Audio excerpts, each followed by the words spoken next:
Vážení občania a ľudia na Slovensku, dnes si povieme niečo o veľkolepej Ruskej federácii, aby ste teda boli v obraze.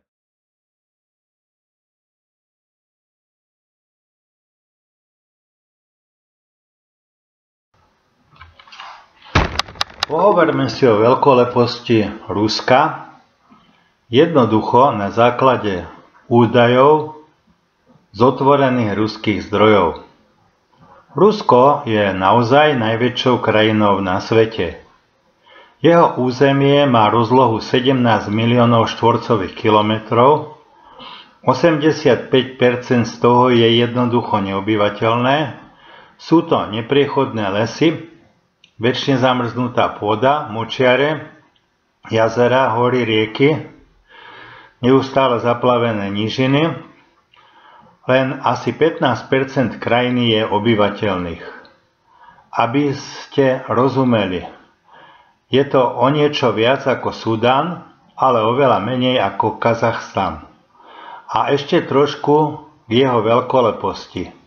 Celkový počet obyvateľov Ruska je približne 144 miliónov ľudí. To je dosť veľa. Ale 60% z nich sú starí ľudia, deti a zdravotne postihnutí.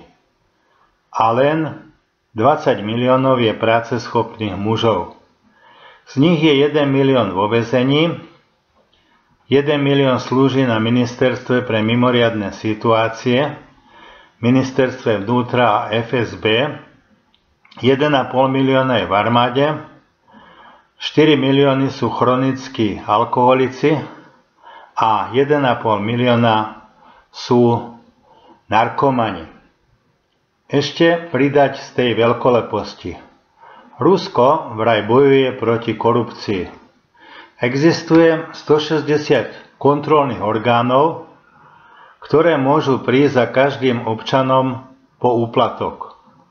Možno ste to nevedeli, ale v Rusku sa za rok dajú úplatky vo výške približne 3 miliardy dolárov.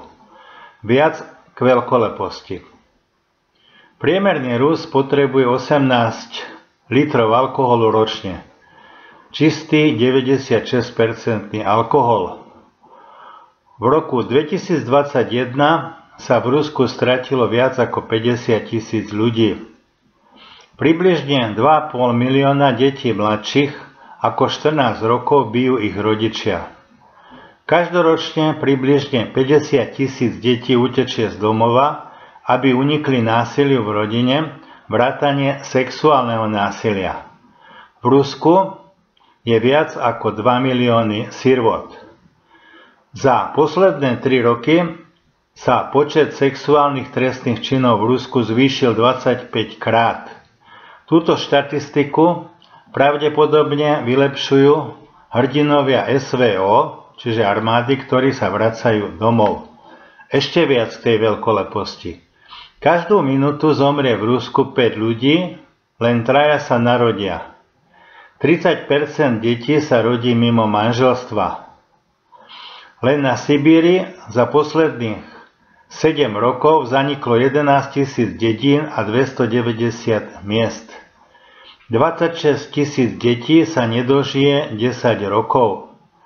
Každý deň zomrie asi 150 detí do 1 roka, z toho asi 70 v pôrodniciach. Je to dosť presvedčivá veľkoleposť.